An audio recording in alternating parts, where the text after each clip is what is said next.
Issa Lebkiri est un comédien français d'origine algérienne. Aujourd'hui, il nous raconte l'histoire d'une saucisse très populaire en France, la merguez. Je me souviendrai toujours du jour où mon père a apporté des saucisses à la maison. Nous habitions Paris depuis peu. C'était en 1961, juste avant l'indépendance de l'Algérie. Des saucisses? Imaginez un peu.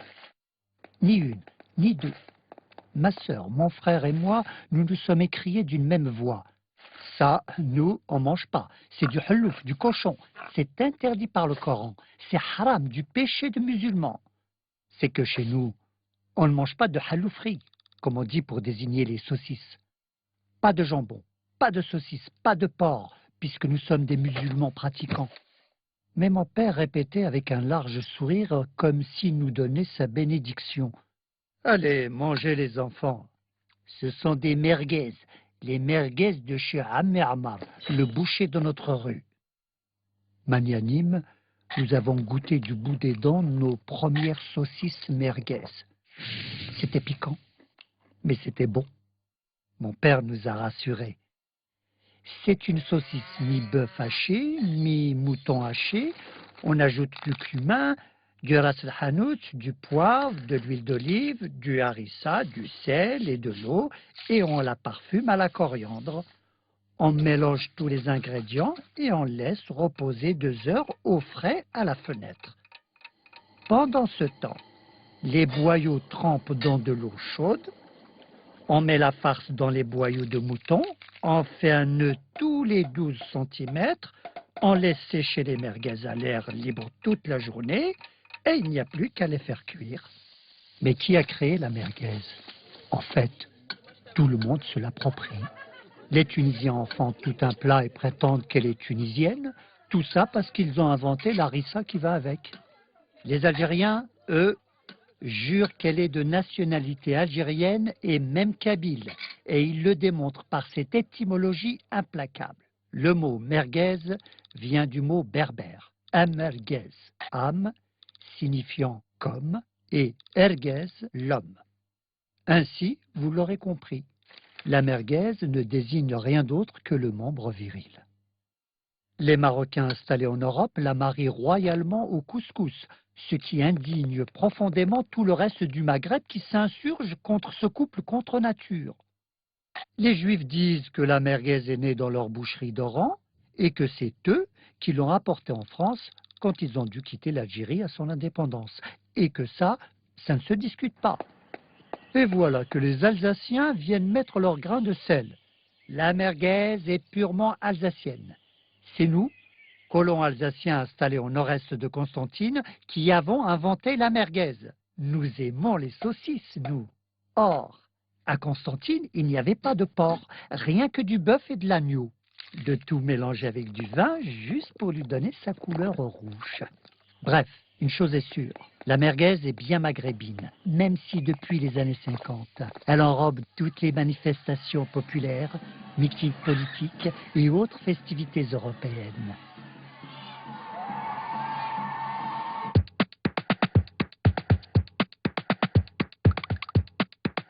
Hélène Coineau est française, mais elle vit en Allemagne depuis 6 ans. Elle est journaliste.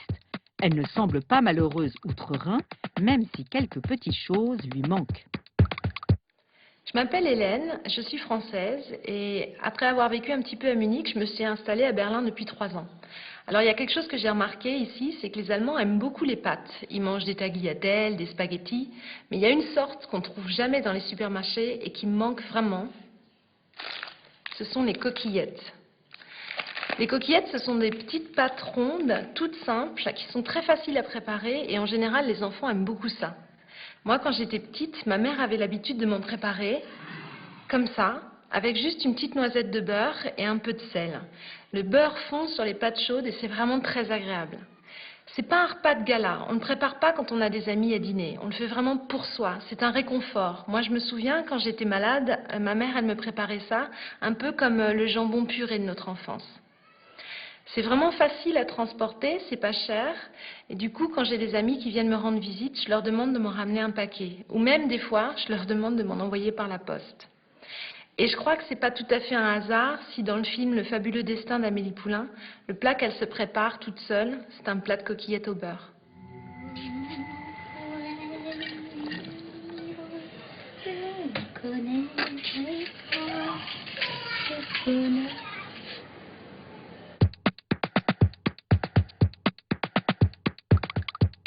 Aya Kwame est française.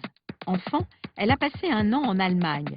Elle nous parle d'une chose qui l'a particulièrement marquée, la Klassenfahrt, l'excursion de classe.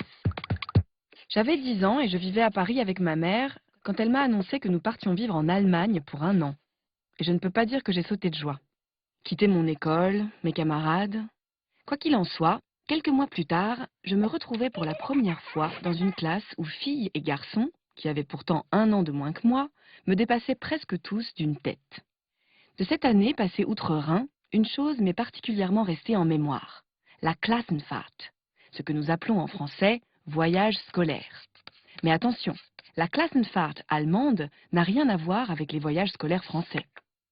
En France, il arrive qu'on parte avec sa classe ou d'autres élèves à la découverte d'une région française ou dans un pays étranger pour un séjour linguistique. Les professeurs y voient surtout un intérêt pédagogique. Le voyage est alors un moyen plus ou moins ludique et agréable d'instruire ses élèves en dehors d'une salle de classe. Mais la Klassenfahrt allemande n'est pas un simple séjour linguistique ou culturel. Non. Elle s'apparente à un voyage initiatique destiné à instaurer un esprit de groupe et à développer l'autonomie et les compétences sociales des élèves.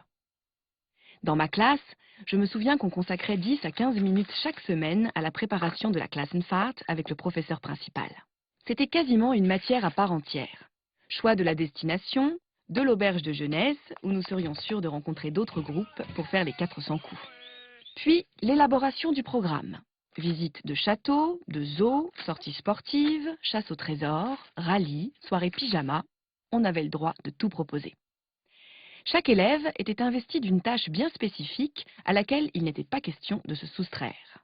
J'ai un souvenir extraordinaire de cette folle semaine. Mais ce qui m'a définitivement marqué, c'est le clou de la Klassenfahrt, la Nachtwanderung, la randonnée nocturne. Je me souviens qu'on avait dû se faufiler dans l'obscurité totale, à travers une forêt terrifiante, pendant un temps qui nous avait paru interminable. On se tenait par la main, on trébuchait, on hurlait. Certaines, complètement apeurées, fondaient même en larmes. Il faut dire qu'il y avait vraiment de quoi avoir les chocottes. Les garçons en profitaient pour raconter les histoires les plus effrayantes possibles pour que nous, les filles, on vienne se blottir dans leurs bras. La nuit la plus excitante que j'ai jamais connue.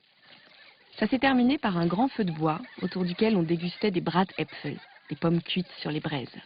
On avait un peu froid, on se serrait, on aurait voulu que le jour ne se lève jamais. L'année suivante, je suis rentrée en France et j'ai retrouvé mon école. Là, j'ai regretté l'ambiance de ma classe allemande, mais j'étais trop petite pour comprendre exactement ce que je regrettais. C'est pendant le voyage organisé par le professeur d'anglais à Londres que j'ai compris la différence. Certes, on s'est bien amusé nous aussi, surtout quand on s'est caché dans les toilettes du musée de la Tate Gallery pour échapper à la 3e visite de musée de la journée. Mais il manquait une chose essentielle. On n'avait pas l'impression d'avoir choisi et organisé nous-mêmes notre voyage. Ce n'était pas vraiment notre voyage. Quand sur le chemin du retour, j'ai parlé au professeur d'anglais avec nostalgie de notre Nachtwanderung, notre randonnée nocturne, il m'a regardé avec des yeux effarés. Jamais, au grand jamais, une telle expédition ne serait autorisée en France pour d'évidentes raisons de sécurité.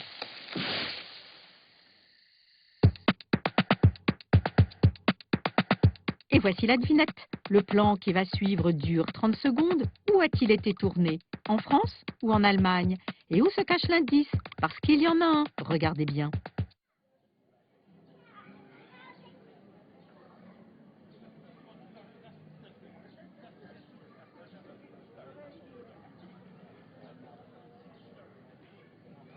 Vous n'avez pas encore trouvé?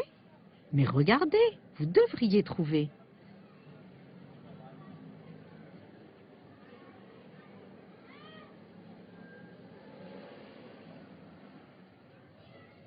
Alors, vous avez la réponse et l'indice?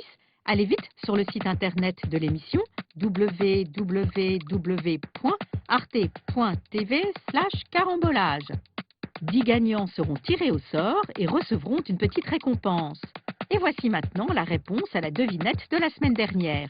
L'indice, c'était ce logo rouge et blanc avec le sigle AVD. Ces lettres sont une abréviation pour Automobilclub von Deutschland, le 3e club automobile allemand fondé en 1899. Nous étions donc en Allemagne.